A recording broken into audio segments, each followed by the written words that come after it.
ప్రశాంతంగా నిద్రపోయేందుకు నీంద్ యాప్లోకి అడుగుపెట్టండి. ఈ క్షణమే నీంద్ యాప్ను డౌన్లోడ్ చేసుకోండి. ఒత్తిడిని తగ్గించి ప్రశాంతమైన నిద్రలోకి మిమ్మల్ని తీసుకెళ్లే చక్కని కథలు, ధ్యాన పద్ధతులు, ఆహ్లాదకర సంగీతాన్ని మీరు నీంద్ యాప్లో మాత్రమే వినండి.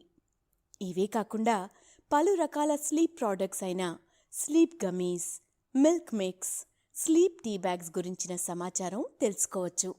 ఈ ప్రోడక్ట్స్కి మీరు బానిస అయ్యే అవకాశమే లేదు. వీటిని వాడడం వల్ల మీకు ఎటువంటి సైడ్ ఎఫెక్ట్స్ కూడా ఉండవు. సంపూర్ణంగా నిద్రపోయేందుకు ఇవి సహకరిస్తాయి. మీ నిద్రానుభవాన్ని మరింత మెరుగుపరుస్తాయి. నమస్తే, నేను మీ హేమ. ఇప్పుడు రచయిత్రి అమృత సేకరించి పంపిన పరశురామ అవతార కథను విందాం. అదేవో క్షత్రియ బ్రాహ్మణుడి అవతారం గురించి. క్షత్రియ బ్రాహ్మణుడేంటి? అయితే క్షత్రియుడై ఉండాలి, లేకపోతే బ్రాహ్మణుడై ఉండాలి. ఇదేమిటి మిక్స్డ్ హైబ్రిడ్లా అనుకోకండి. అయినా పురాణేతిహాసాల్లో లేని బయోటెక్నాలజీ ఉంటుందా? ఇప్పటి మేధావులకు అందని ఋషుల మేధాశక్తి అలాగే విచిత్రంగా ఉంటుందిలేండి. ఈ కథకి ఈ పేరు పెట్టడానికి కారణం ఉంది. పుట్టింది బ్రాహ్మణ వంశంలోనైనా తనని ఆవేశం ఆవహిస్తే ఆగలేడు.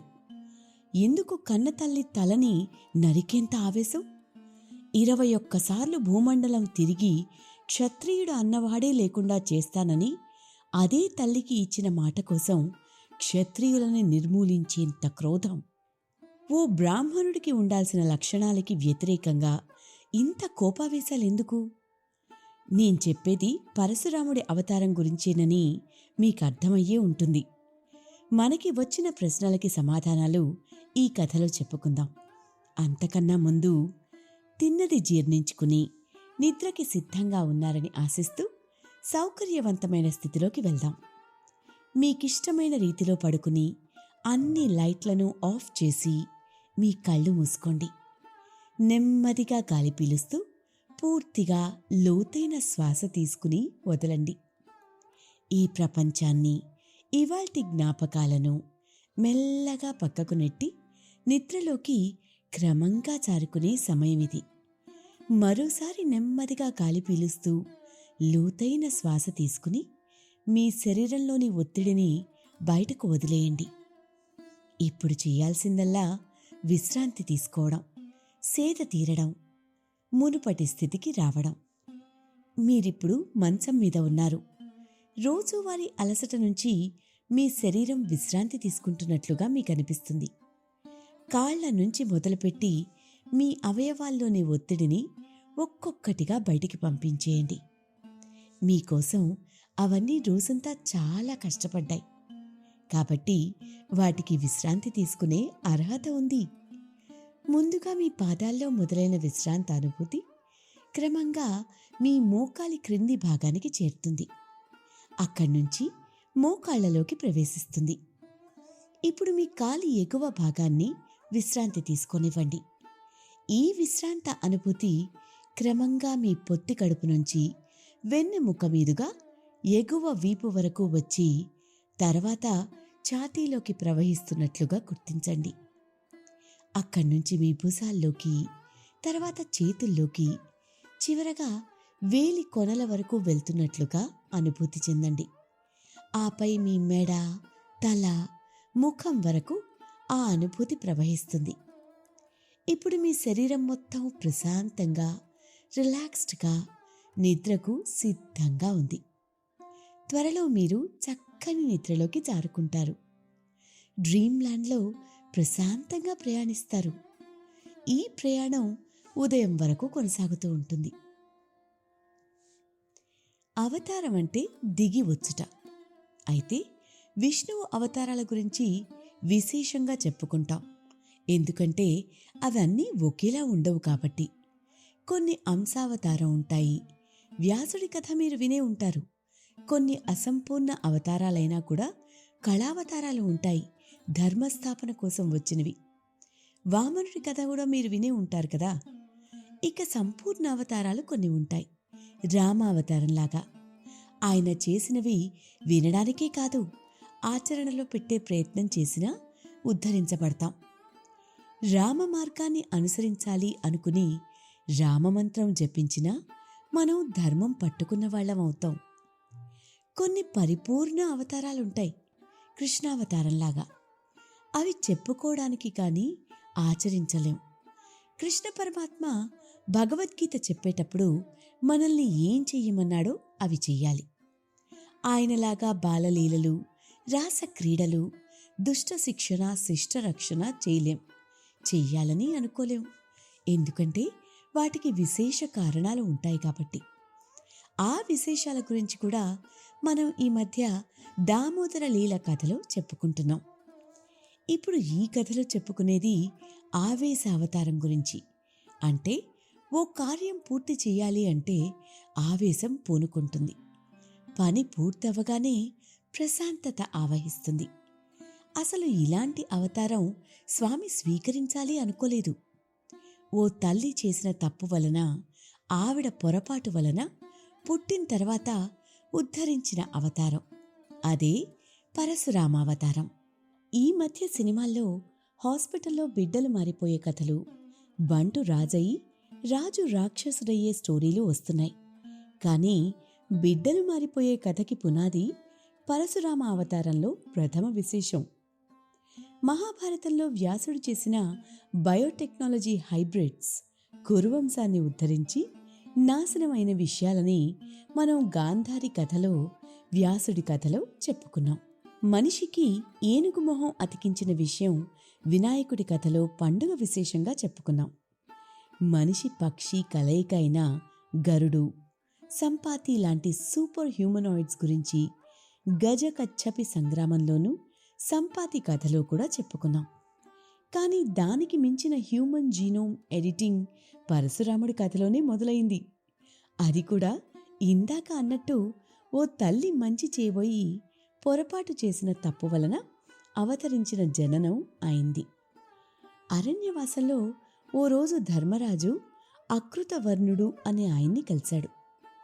ఆయన మహేంద్రగిరి పర్వతం మీద విశేష పూజలు నిర్వహిస్తూ పరశురాముడు వస్తాడని ఎదురుచూడ్డం గమనించాడు.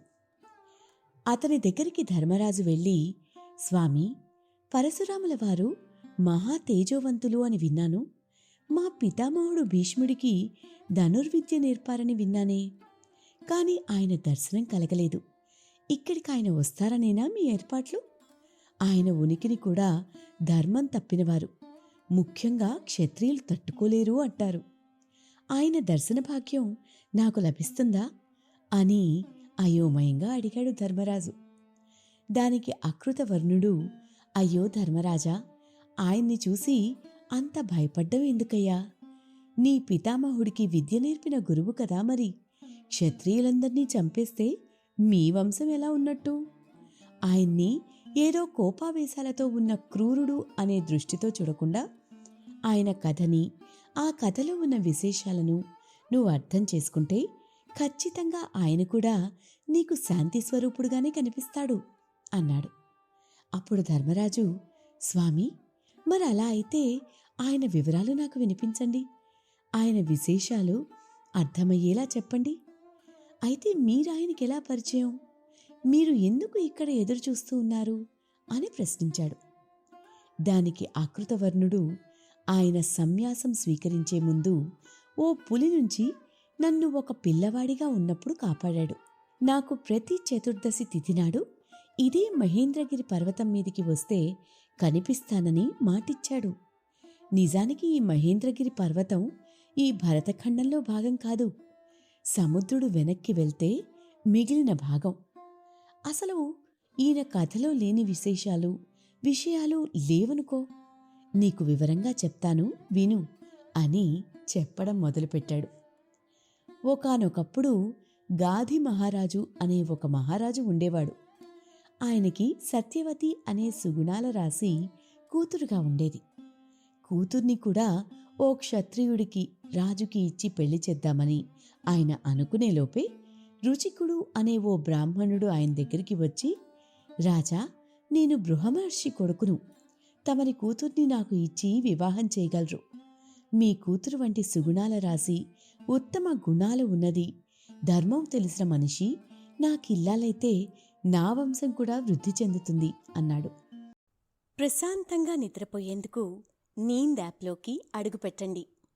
ఈ క్షణమే నీంద్ యాప్ను డౌన్లోడ్ చేసుకోండి. ఒత్తిడిని తగ్గించి ప్రశాంతమైన నిద్రలోకి మిమ్మల్ని తీసుకెళ్లే చక్కని కథలు, ధ్యాన పద్ధతులు, ఆహ్లాదకర సంగీతాన్ని మీరు నీంద్ యాప్లో మాత్రమే వినండి. ఇవే కాకుండా పలు రకాల స్లీప్ ప్రోడక్ట్స్ అయిన sleep gummies, milk mix, sleep tea bags గురించిన సమాచారం తెలుసుకోవచ్చు. ఈ ప్రోడక్ట్స్కి మీరు బానిస అయ్యే అవకాశమే లేదు. వీటిని వాడడం వల్ల మీకు ఎటువంటి సైడ్ ఎఫెక్ట్స్ కూడా ఉండవు. సంపూర్ణంగా నిద్రపోయేందుకు ఇవి సహకరిస్తాయి. మీ నిద్రానుభవాన్ని మరింత మెరుగుపరుస్తాయి. అప్పుడు రాజు, చూడండి బ్రాహ్మణోత్తమ, నా వంశం అభివృద్ధి చెందడానికి నాకెలాగో కొడుకు లేడు. ఉన్నది ఒక్కటే ఆడపిల్ల. మరి అలాంటి అమ్మాయిని పెళ్లి చేసుకోమని ఇచ్చే ముందు వరుడు తగినవాడు కాదో నేను సరిచూసుకోవాలి కదా. మీకు ఇచ్చి వివాహం చేయడానికి నాకు ఎటువంటి సంకోచమూ లేదు. అయితే మీరు నా కూతురికి సరిపోయే యోగ్యుడో లేదో నేను చూడాలి కదా. మీరే గనక నాకు 1000 అశ్వాలను తీసుకొచ్చి ఇవ్వగలిగితే మీ సామర్థ్యం తెలుస్తుంది. ఖచ్చితంగా మీకే ఇచ్చి వివాహం చేస్తాను. అయితే ఆ 1000 అశ్వాలు చంద్రకాంతి ఎంత తెల్లగా ఉంటుందో అంత తెల్లగా ఉండాలి. వాటికి ఉండే చెవులలో ఓ చెవి మాత్రం పూర్తిగా నలుపు రంగులో ఉండాలి. మీరు తీసుకురాగలిగితే నా కూతురికి మీతో వివాహం జరిపిస్తాను అని పలికాడు కుశవంశానికి చెందిన మహారాజు గాధి. రుచికుడు బృహుడు అనే ఓ బ్రాహ్మణుడి కుమారుడైతే ఈయన కూడా ఒక మహా తపస్వి. రుచికుడు ఎంత తపోసంపన్నుడంటే శివుడు తన శివాచాపాన్ని ఈయనకి బహూకరించాడు. కాకపోతే ఋషులు తపోశక్తిని వాళ్ళ సొంత ప్రయోజనాల కోసం వాడుకోకూడదు.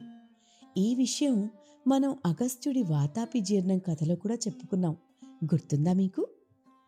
అప్పుడు కాసేపు ఆలోచించి రుచికుడు ఓ నిర్ణయానికి వచ్చాడు. వరుణలోకానికి వెళ్ళి వరుణ్ణి ప్రసన్నం చేసుకుంటే ఆయన పశ్చిమ దిశకి అధిపతి కాబట్టి ఆయన్ని తలుచుకుంటే పుత్రపౌత్రాభివృద్ధి కలుగుతుంది కాబట్టి ఆయనే కరుణించి అశ్వాలను కటాక్షిస్తాడేమో అన్న ఆశ కలిగింది రుచికుడికి. బ్రాహ్మణుడు వివాహధర్మం కోసం దానం అడిగితే కాదనలేని వరుణుడు కూడా కరుణించాడు. సరే, 1000 అశ్వాలను నీతో ఇచ్చి పంపిస్తే నువ్వెలా తీసుకెళ్లగలవు? నీవు ముందు బయలుదేరు. నీ వెనకే నేను నాకు అధికారము ఉన్న జలములో 1000 అశ్వాలను పంపుతాను. అవి నీకు గంగానది ఒడ్డున దర్శనమిస్తాయి. వాటిని నువ్వు గాధి మహారాజు దగ్గరికి తీసుకుని వెళ్ళొచ్చు అని ఆశీర్వదించాడు వరుణుడు. రుచికుడు అలాగే 1000 అశ్వాలను రాజుకిస్తే రాజు కూడా సంతోషించి తన కుమార్తెను మన మహర్షికి ఇచ్చే వివాహం జరిపించాడు. ఇంతవరకు కథ బానే ఉంది.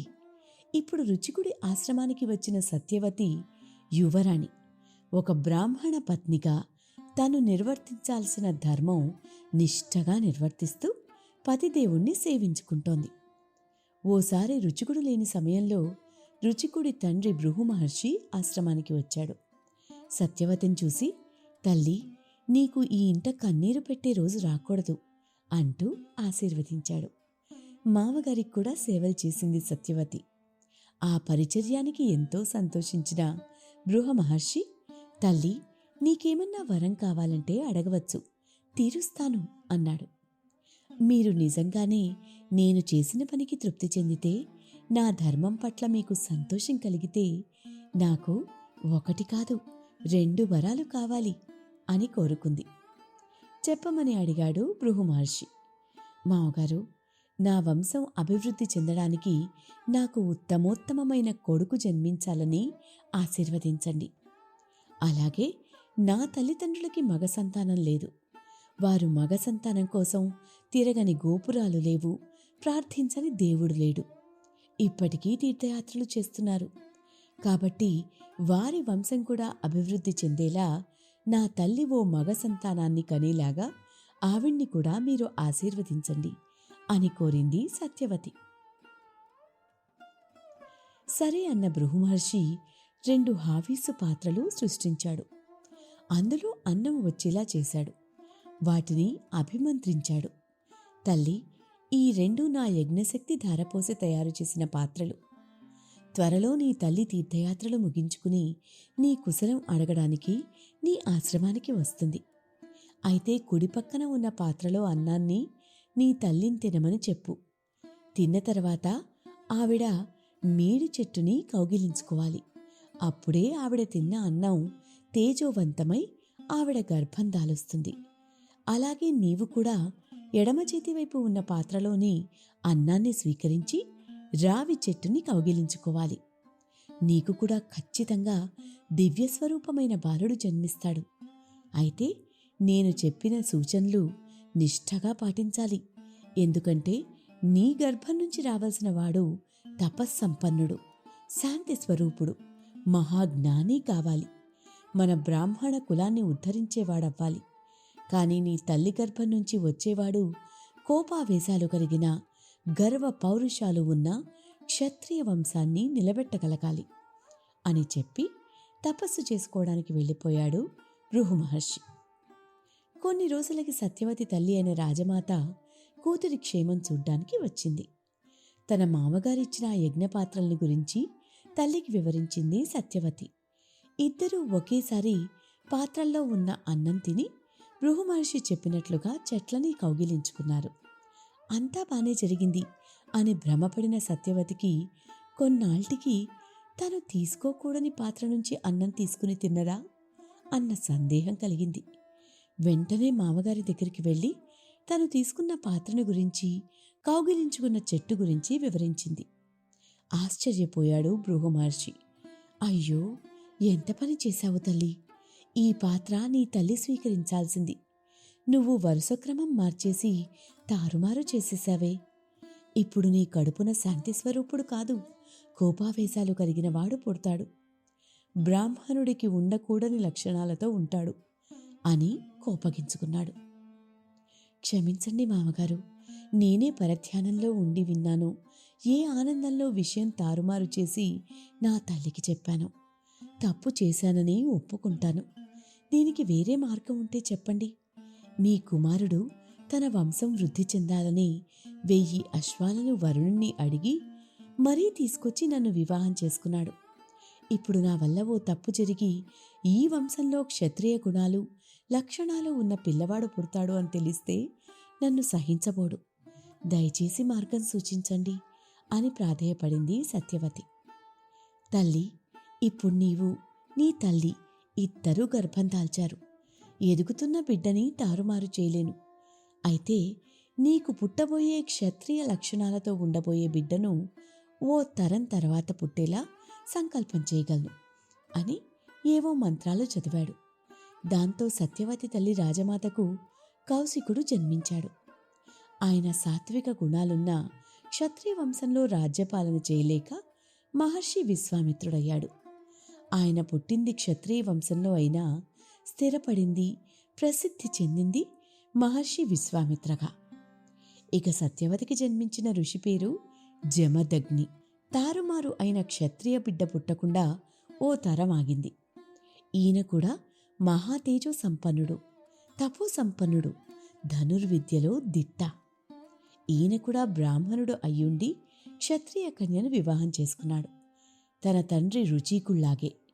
ఆవిడ పేరు రేణుకాదేవి. వాయిదా పడిన క్షత్రియ లక్షణాలు ఉన్న బ్రాహ్మణుడు పుట్టేది ఈ రేణుకాదేవి గర్భం నుండే. జమదగ్ని మహర్షి రేణుకాదేవిది మహా అన్యోన్య దాంపత్యం. అది మనం తెలుసుకోవడం చాలా ముఖ్యం. ఓసారి రేణుకాదేవి గర్భవతి అయిన కాలంలో జమదగ్ని మహర్షి బాణాలు విసరడం, ఆవిడ వెళ్ళి తీసుకురావడం, ఇలా ఏవో సరదాగా ఆడుకుంటున్నారు దంపతులు. భార్య అటూ ఇటూ నడుస్తూ తిరుగుతూ చెమటలు పట్టి అలసిపోతోందని సూర్యుడి మీదే బాణం ఎక్కుపెట్టాడు మన జమదగ్ని మహర్షి. ఇదేమిటి మహర్షి, నీవు నీ భార్యతో ఆడుకోవడం ఇబ్బందిగా ఉందని నీకు నీ భార్య కోసం నన్ను ఇబ్బంది పెడతావా? నా వల్ల ఎన్ని జీవరాశులు హాయిగా జీవం పోసుకుంటున్నాయో నీకు తెలియనిదా? అయినా మీ ఇద్దరికీ ఇబ్బంది లేకుండా మీకోసం చెప్పులు గొడుగు ఇస్తానులే అని సూర్యుడే స్వయంగా దంపతులిద్దరికీ బహుమానాలిచ్చి వెళ్ళాడు. వీరిద్దరి వల్లే లోకంలో చెప్పులు గొడుగుల వాడుక వచ్చిందని అంటారు. ఇలాంటి వీరికి 5 మగ సంతానం కలిగారు. ఆ 5వ వాడే మన కథానాయకుడు రాముడు. ఆయన్ని పరశురాముడిగా తర్వాత రోజుల్లో పిలవడం మొదలుపెట్టారనుకోండి. అలా పరశురామ జననం కోసం ఇంత తరాలు, లక్షణాలు, వంశాలు మారే తతంగం నడిచింది. పుట్టినప్పుడు ఆయన శాంతి స్వరూపుడే. కాని ఆయన ఎదిగే కొద్దీ ఆయనలో క్షత్రియ లక్షణాలు ఎదుగుతూ వచ్చాయి. కాని జమదగ్ని పెంపకంలో ఆయన మహాశివభక్తుడయ్యాడు. ఆయన పుట్టినప్పుడే దివ్యకాంతితో పుట్టాడు.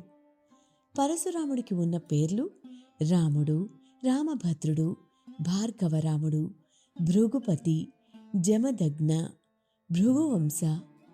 పాపనాశనం కోసం శక్తి ప్రసాదించమని కొన్ని సంవత్సరాలు శివుడికి తపస్సు చేశాడు. శివుడు ఈయన తపస్సు మెచ్చి ఆయన చేతిలో ఉన్న గండ్రగొడ్డల్ని బహూకరించాడు. దాని పేరు పరశు. ఆ గొడ్డలి చేత పడితే చాలు ఆవేశం పూనుకునేది భార్గవరాముణ్ణి. అలా ఆయన పేరు పరశురాముడు అయింది. మరోసారి దేవదానవుల యుద్ధం జరిగినప్పుడు శివుడు పరశురాముని దేవతల వైపు యుద్ధం చేయమని ఆజ్ఞాపించాడు. ధనుర్విద్య తెలియని వాణ్ణి నేనెలా పోరాడగలను అని ప్రశ్నించాడు పరశురాముడు. నీ వంశంలో రుచికుడికి శివచాపాన్ని ఇవ్వడం జరిగింది. అది స్వీకరించు. ఇక నీ పరశు ఉండనే ఉంది. ఈ ఆయుధాలు చేతపట్టిన నీకు ఓటమి ఉండదు అని చెప్పాడు శివుడు. అంతే, ఆ యుద్ధంలో వేలాది మంది రాక్షసుల్ని నిర్మూలించేశాడు పరశురాముడు. అంతటి మారణ హోమం చూసిన దేవతలకే ఆయన్ని చూస్తే బెదురు కలిగింది. రక్తంతో నిండి ఉన్న పరశురాముడి శరీరాన్ని శివుడు తాకాడు. అంతే, అనంత కాంతి ఆ శరీరం నుంచి ప్రజ్వలించడం మొదలయ్యింది. ఆ తర్వాత నుంచి ఆయన చేతిలో పరశు ఉంటే చాలు, ఆయనలో ఆవహించిన తేజస్సుకి ఆయన్ని చూస్తే చాలు వణుకు వచ్చేసేది. సాధారణ మానవులు ఆ తేజస్సు తట్టుకోలేకపోయారు. ధర్మాత్ములైన రాజులు, యోగశక్తి ఉన్న ఋషులు తప్ప అధర్ములు అయిన రాజులు చూసినంత మాత్రానే వారి శరీరాలు మాడిపోయేవి.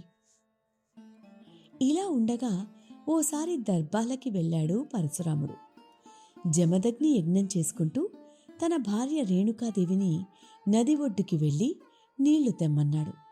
ఆవిడ అక్కడ చిత్రరథుడు అనే ముగ్ధ మనోహరుడు గంధర్వుణ్ణి తన భార్యలతో జలక్రీడలు ఆడుతూ చూసి నీళ్లు తీసుకెళ్లడం ఆలస్యం చేసింది. విషయం తెలుసుకుని మీ తల్లి మానసిక వ్యభిచారం చేసిందని తన కొడుకులను ఒక్కొక్కరిని పిలిచి తల్లి తలని తీసేయమని ఆజ్ఞాపించాడు జమదగ్ని. 4 కొడుకులు ఒకరి తర్వాత ఒకరు వచ్చి ఆ పని మాత్రం చేయలేమని వెనకడుగు వేశారు. వారిని జడత్వం లేని చెట్లని అవ్వమని శపించాడు జమదగ్ని. అప్పుడే ఆశ్రమానికి వచ్చిన పరశురాముడు విషయం తెలుసుకున్నాడో లేదో మారు ఆలోచన లేకుండా శివుడు ఇచ్చిన పరశు ముట్టుకుని ఇంకాస్త ఆవేశం పుంజుకుని తల్లి తలని నరికేశాడు. పరశుని కింద పడేశాడు. తన మాటకి విలువిచ్చాడని ఆనందపడిన తండ్రి ఏమి కావాలని అడిగాడు. తండ్రి, మీరు తల్లిని బ్రతికించాలి. ఆవిడ చేసిన పాపం పోవాలి. అన్నలను మళ్లీ మామూలు వారిగా చెయ్యాలి. నాకు చిరంజీవిత్వాన్ని ప్రసాదించాలి అని కోరాడు రాముడు. అడిగినట్టుగా చేశాడు జమదగ్ని. వెంటనే తిరిగి ప్రాణం పోసుకున్న తల్లిని క్షమించమని అడుగుతూ, అమ్మా, తల్లిని చంపిన క్రూరుడిగా నేను చరిత్రలో మిగిలిపోవచ్చు.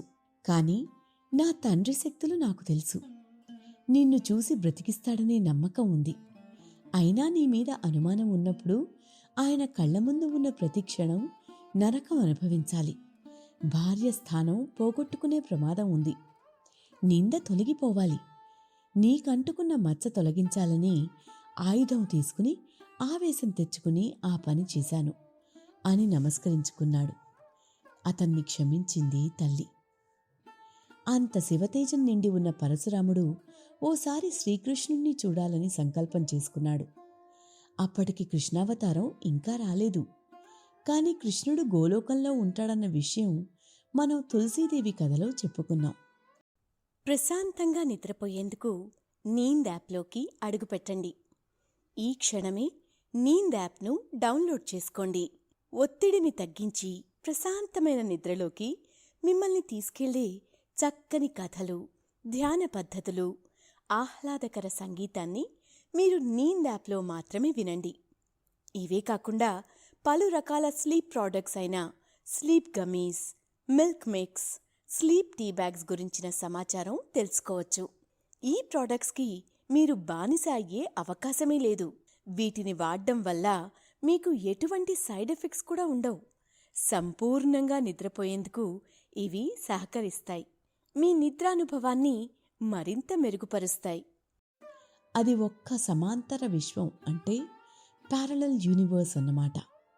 ఓసారి నది ఒడ్డున నీళ్లు తాగేందుకు వెళ్ళిన పరశురాముణ్ణి 2 జింకలు చూశాయి. అవి మానవ భాషలో ఈయనను చూసి చర్చించుకున్నాయి. ఇంత తేజస్సుతో ఉన్నాడు, ఎంతోమందిని చంపినట్టున్నాడు, మనల్ని కూడా చంపుతాడా అని అంది ఒక జింక. లేదులే, ఇప్పుడు ఆయన గొడ్డలి చేతుల్లో లేదుగా. పైగా ఆయనకి కృష్ణుణ్ణి దర్శించుకోవాలని కోరిక కలిగింది. ఆయన అగస్త్య మహర్షి ఆశ్రమానికి వెళ్ళి కృష్ణ మంత్రాన్ని ఉపదేశించమని ప్రార్థించాలి అన్న విషయం నా వల్లే తెలుస్తోంది కదా, ఏమీ చెయ్యళ్లే అని ధైర్యం చెప్పింది 2వ జింక. ఆశ్చర్యపోయిన పరశురాముడు 2వ జింకకి తన మనసులో మాట ఎలా తెలిసిందో చెప్పమని అడిగాడు. అప్పుడు ఆ జింక, పరశురామ, గత జన్మలో నా పేరు సుశర్ముడు. నీలాగే బ్రాహ్మణుడిని, కాస్త తపస్సు చేసుకున్నవాడిని. కాకపోతే నీ అంత గోపావేశాలు లేనివాడిని, కాస్త బ్రాహ్మణ లక్షణాలు ఉన్న పిరికివాడిని. నేను చనిపోయే కొన్ని క్షణాల ముందు నా కళ్ల ముందే ఓ పెద్ద పులి జింకని వేటాడుతూ చంపుకుని తిన్నది. అది చూసిన నేను జింకని స్మృతిలో పెట్టుకుని చనిపోయాను. అందుకే ఈ జన్మలో జింకలా పుట్టాను. ఆ జన్మలో సాధించిన బ్రహ్మజ్ఞానం వలన అవతలవారి మనసులో మాట కనిపెట్టగలిగే శక్తి పొందాను అని చెప్పి అగస్త్య ఆశ్రమానికి వెళ్ళమని మంత్రం నేర్చుకోమని సూచించాడు. అగస్త్య మంత్రోపదేశంతో కృష్ణుడు దర్శనమిచ్చాడు. ఆ పరశురాముణ్ణి ఏ వరం కావాలో అడిగాడు ఆ జగద్గురువు. నిన్ను చూడాలనుకున్నాను స్వామి, చూశాను, చాలు అన్నాడు పరశురాముడు. లేదులేవయ్యా, నన్ను సంకల్పం చేసుకున్నావు కాబట్టి నేను నీ ఆవేశంగా నిన్ను అవహేంచి ఉంటాను. ఓ సందర్భంలో రాముడిగా ఉన్న నన్నే ప్రశ్నిస్తావు. నీకు సమాధానం వచ్చిన క్షణం నిన్ను వదిలేస్తాను. ఆపై శాంతి స్వరూపుణ్ణై గురువునై ఉంటాను. అయితే నిన్ను పూనుకోవడం వెనక ఓ దైవ ప్రయోజనం, నీ తల్లికి నువ్వు తీర్చుకోవాల్సిన రుణం ముడిపడి ఉన్నాయిలే. ఇప్పటికే భూమండలంలో నిండిపోయిన క్షత్రియులు ధర్మం మరచిపోయి హింసాత్మక చర్యల్లో పాలుపంచుకుంటున్నారు. నువ్వే ఇలాంటి వారికి సమాధానమవుతావు అని మాయమయ్యి పరశురాముణ్ణి ఆవేశ అంశగా అవహించాడు స్వామి. ఈ ఆవేశానికి బలి కాబోయే ముఖ్యమైన క్రూరరాజు పేరు కార్త్యవీర్యార్జునుడు. సహస్రబాహువులు అంటే 1000 చేతులు ఉన్న సహస్రబాహు అనే పేరు కూడా ఉన్నవాడు. ఇతన్ని చంపితే కృష్ణుడు చెప్పిన దైవకార్యం నెరవేరుతుంది. ఇతను మాహిష్మతి సామ్రాజ్యాధిపతి. దత్తాత్రేయ స్వామికి ఘోర తపస్సు చేసి 1000 చేతులని అనేక శక్తులని పొందినవాడు. ఇతను ఎంత బలశాలంటే ఓసారి రావణుడు, అదేనండి మనకి తెలిసిన మరో బ్రాహ్మణ క్షత్రియుడు, ఇతను ఎంత బలశాలో మనకి తెలుసు. ఈ రాక్షసుని చంపడానికి భగవంతుడు ఓ అవతారం ఎత్తాల్సొచ్చింది.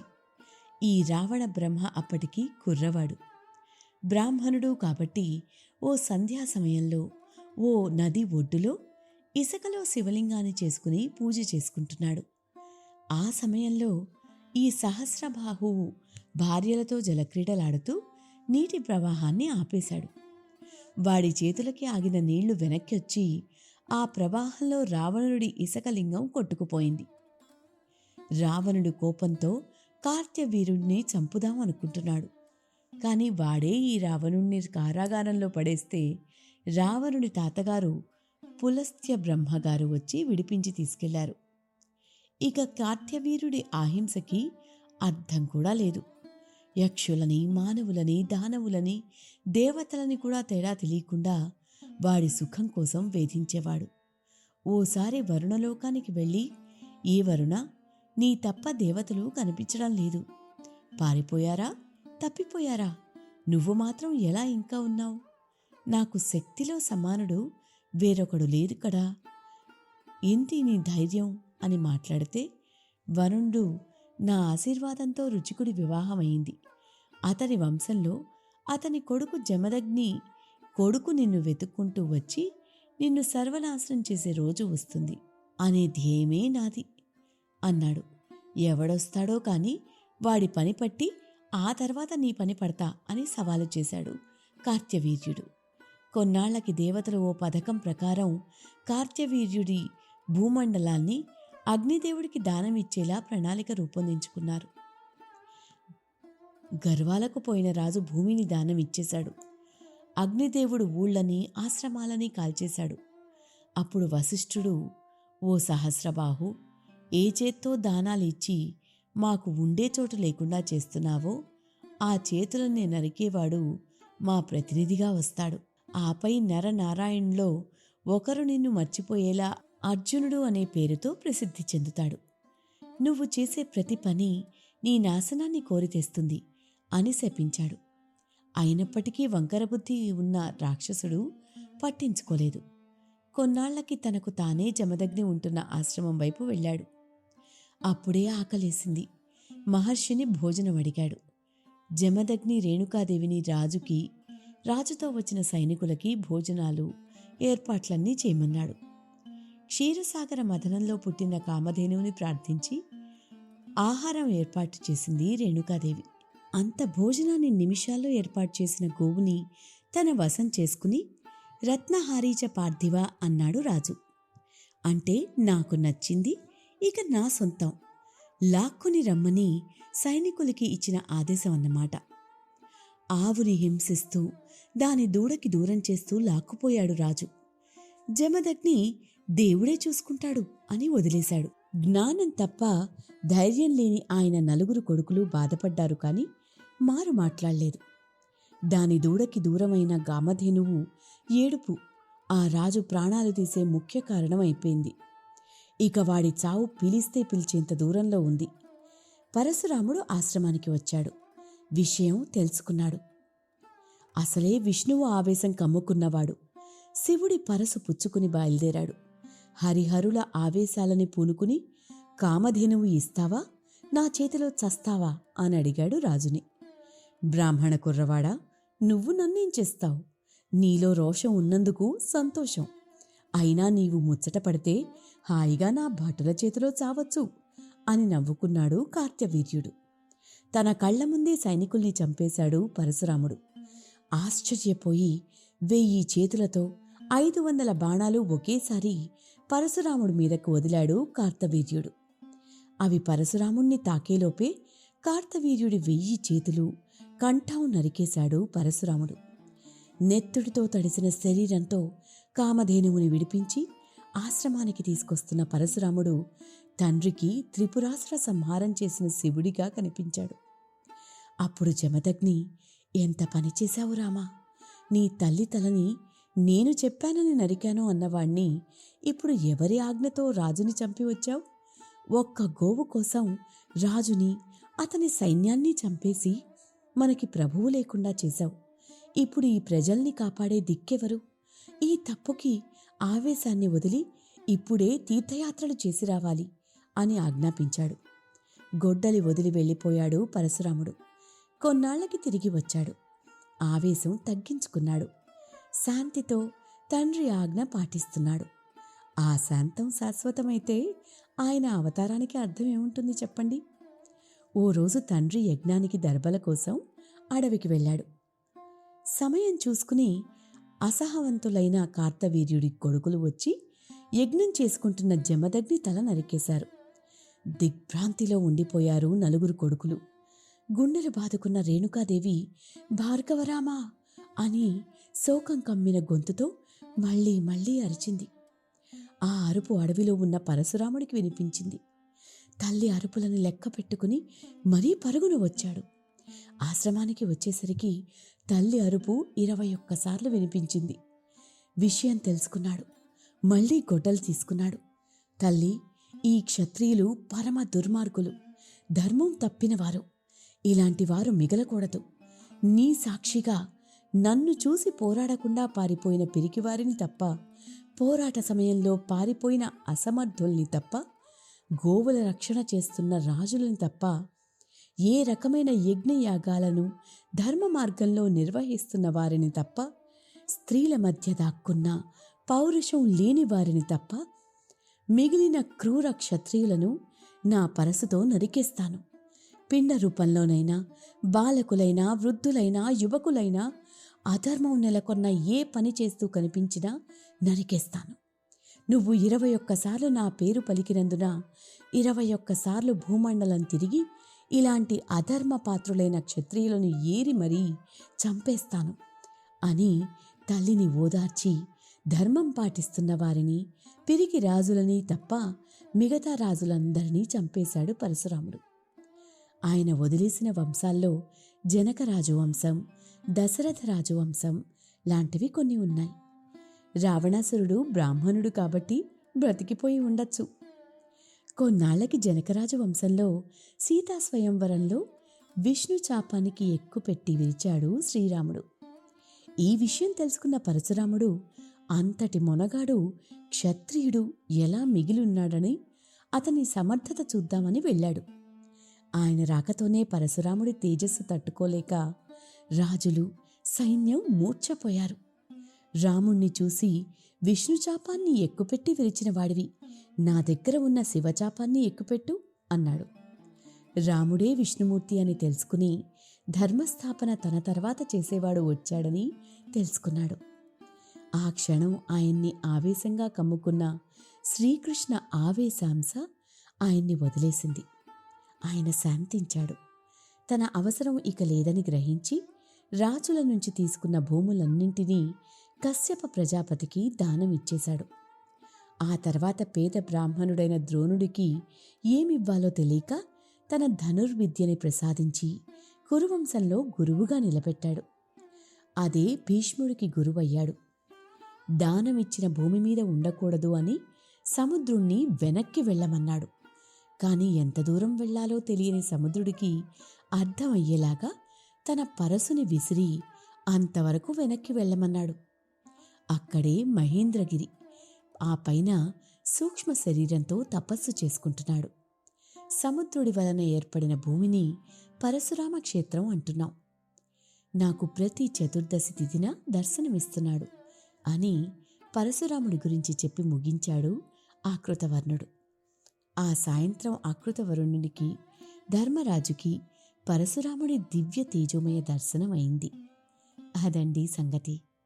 పరశురాముడు తన గొడ్డల్ని సముద్రంలో విసిరింది శివుని ఆత్మలింగం ఉన్న కర్ణాటకలోని గోకర్ణ ఆలయం. సముద్రంలో మునిగిపోయింది కాబట్టి దాన్ని ఒడ్డుకి తెచ్చేందుకు అని అక్కడ వారు అంటారు. ఈ పరశురామ క్షేత్రం కన్యాకుమారి నుంచి కేరళ మీదుగా కర్ణాటకలోని గోకర్ణని తాకి గోవా వరకు విస్తరించి ఉంది అంటారు. అందుకే ప్రస్తుత గోవాలో కొంకణ్లో పరశురాముడి ఆలయం ఉందని చెప్తారు. త్రేతాయుగంలో రాముణ్ణి కలిసినవాడు. ద్వాపర యుగంలో గంగాదేవి భీష్ముణ్ణి వదిలినప్పుడు భీష్ముడికి ధనుర్విద్య నేర్పించాడు.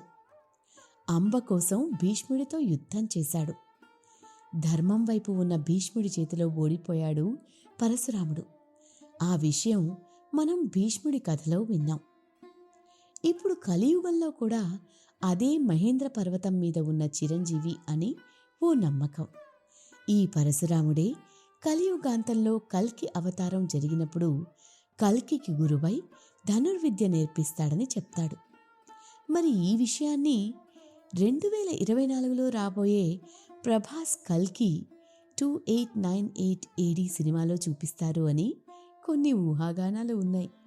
ఏదేమైనా అంశావతారమైన పూర్ణావతారమైన ధర్మం నిలబెట్టడానికి భగవంతుడు అవతార స్వీకారం చేస్తాడు.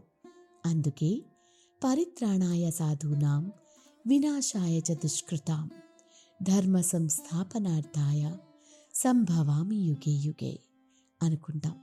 అయితే అశ్వత్థామ బలిర్వ్యాసో హనుమాంశ్చ విభీషణః కృపః పరశురామశ్చ సప్త ఏతై చిరంజీవినః అనే 7 చిరంజీవుల్లో బలిచక్రవర్తికి సంబంధించి బుడత బాపనుడి కథ, వ్యాసుడి కథ, హనుమంతుడి కథలతో ఇప్పుడు పరశురాముడి కథ చెప్పుకున్నామన్నమాట. మిగిలిన కథలు త్వరలో చెప్పుకుందాం. శుభరాత్రి. ప్రశాంతంగా నిద్రపోయేందుకు నీంద్ యాప్లోకి అడుగుపెట్టండి. ఈ క్షణమే నీంద్ యాప్ను డౌన్లోడ్ చేసుకోండి. ఒత్తిడిని తగ్గించి ప్రశాంతమైన నిద్రలోకి మిమ్మల్ని తీసుకెళ్లే చక్కని కథలు, ధ్యాన పద్ధతులు, ఆహ్లాదకర సంగీతాన్ని మీరు నీంద్ యాప్లో మాత్రమే వినండి. ఇవే కాకుండా పలు రకాల స్లీప్ ప్రోడక్ట్స్ అయిన sleep gummies, milk mix, sleep tea bags గురించిన సమాచారం తెలుసుకోవచ్చు. ఈ ప్రోడక్ట్స్కి మీరు బానిస అయ్యే అవకాశమే లేదు. వీటిని వాడడం వల్ల మీకు ఎటువంటి సైడ్ ఎఫెక్ట్స్ కూడా ఉండవు. సంపూర్ణంగా నిద్రపోయేందుకు ఇవి సహకరిస్తాయి. మీ నిద్రానుభవాన్ని మరింత మెరుగుపరుస్తాయి.